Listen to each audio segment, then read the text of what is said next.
სახელითა მამისათა დadzისათა დასულისა წმინდისათა ჩვენთან არის მერთი. გილოცავთ გავლენ დღესასწაულს. გუშინ იყო ილია თესბიტელის, ილია ჭავჭავაძის სცენება და ჩვენი კათოლიკოს პატრიარქის აგელოზის დღე.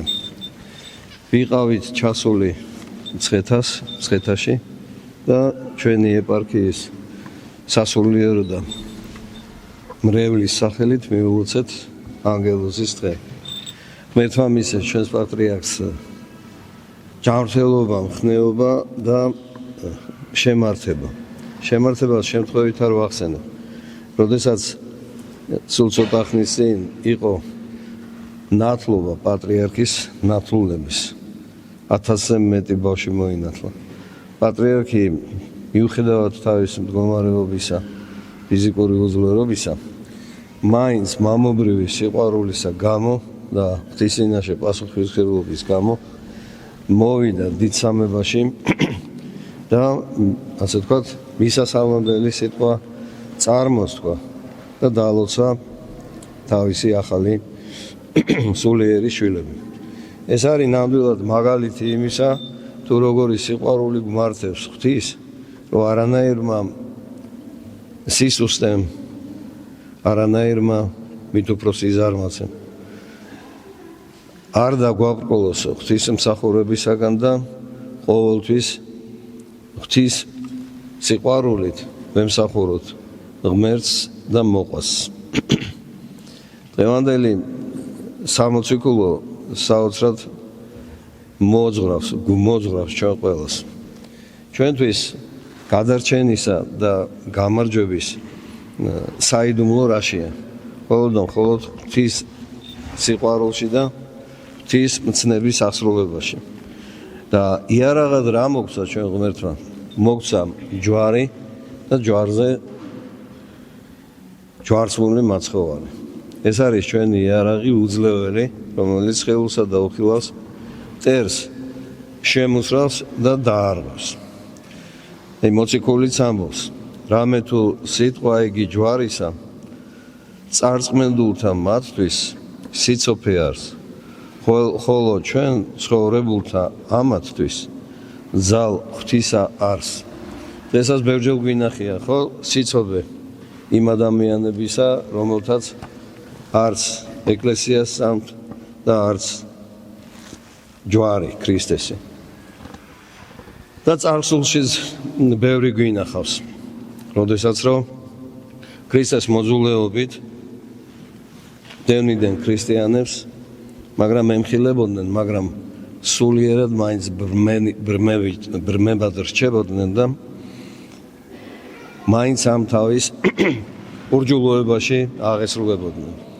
ერთ სიტყვით წმინდა გიორგის ცხოვრება ყველა მიცის და დიოკლეტიანე მიუხედავად ბევრი მრავალგზის ასრულებული სასწაულებისა, მაინც ისეთი უგრძნობელი დარჩა სულით ბნელი და ესევე აღესრულა. მოციქული გვაფრთხილებს, ძმანო, ნუ ყრმა იქმნებით გონებითა. ანუ რის მიმართ? ცოდვების მიმართ, უცხო რაღაცა სწავლებებისა და ქადაგებების მიმართ. კეთილის და ბოროტის გარჩევა უკვე ასაკში ყოფმა ადამიანებმა უნდა შეძლო. ბავშვებივით არ უნდა ვიყოთ, არ ვიცოდი და ამიტომ მარცოდვა არის ეს. პირიქით, როცა რომ მოწიფულ ასაკში ადამიანი ცდება, ის უცოდინრობით ცდება და არ ცოდნას მხოლოდ იმიტომ აბრალებს, რომ თავი უნდა გაიმართლოს. მოციქული კიდევ ამბობს, ძმანო, ნუ იქნებით როგორც ყრმები გონებით. იმიტომ რომ პატარებს ამ სწავლის შეძენის ვერ სურვილს მოსთხოვ და უფროსმა უნდა იშრომოს, რომ პატარები ამ რწმენაში მოიყვანოს.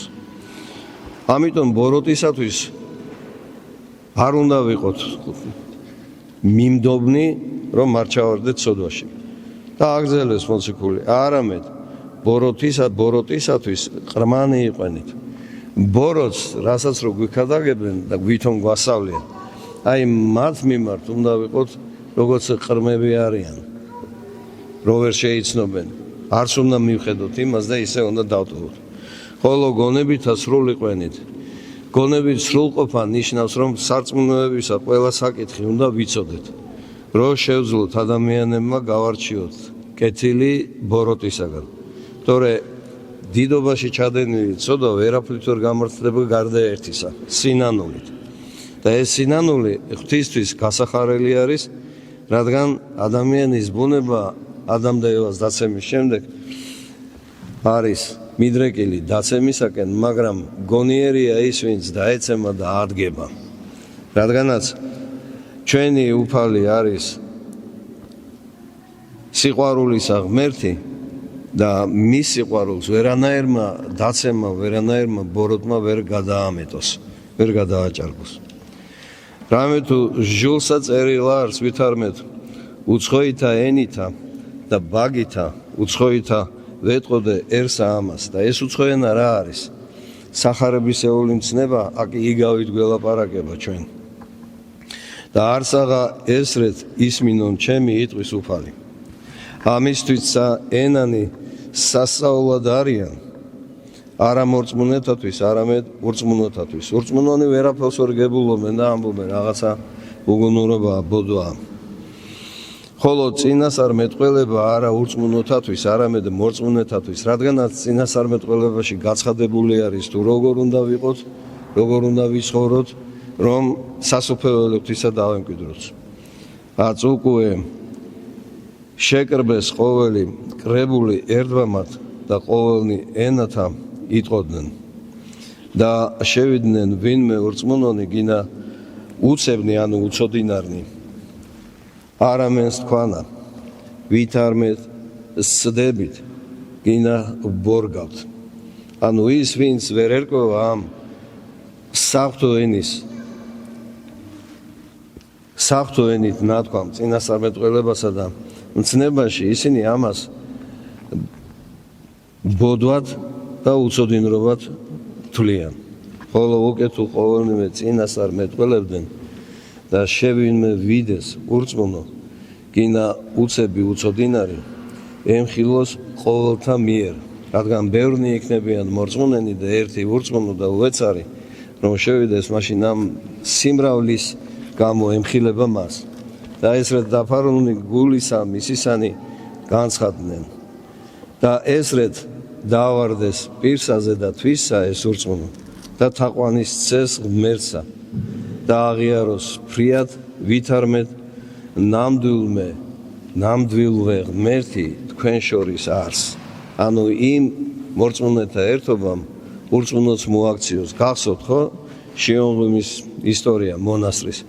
ნეოფიტე ორმნელი ეპისკოპოსი როგორ მოექცა, დასარბევად მიდიოდა მონასტრისა და ნახა მონასტრის თავზე თეთრ წვერა მოხუცი ანგელოსა სიმრავლეში.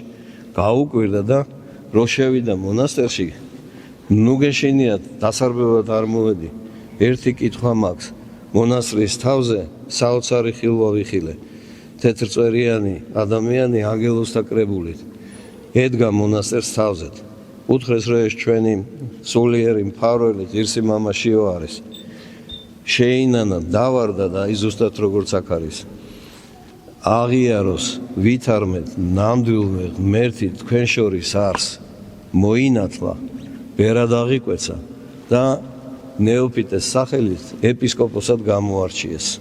ნეოფიტე თარგმანში ახალ ნერგს ნიშნავს და ეს ახალ ნერგი ქრისტიანის სული ეწამა ქრისტესთვის. ისე ჩვენ რამ უნდა შეგვაშინოს, თუ კი ღმერთი ჩვენთან იქნება და როგორ იქნება ღმერთი ჩვენთან?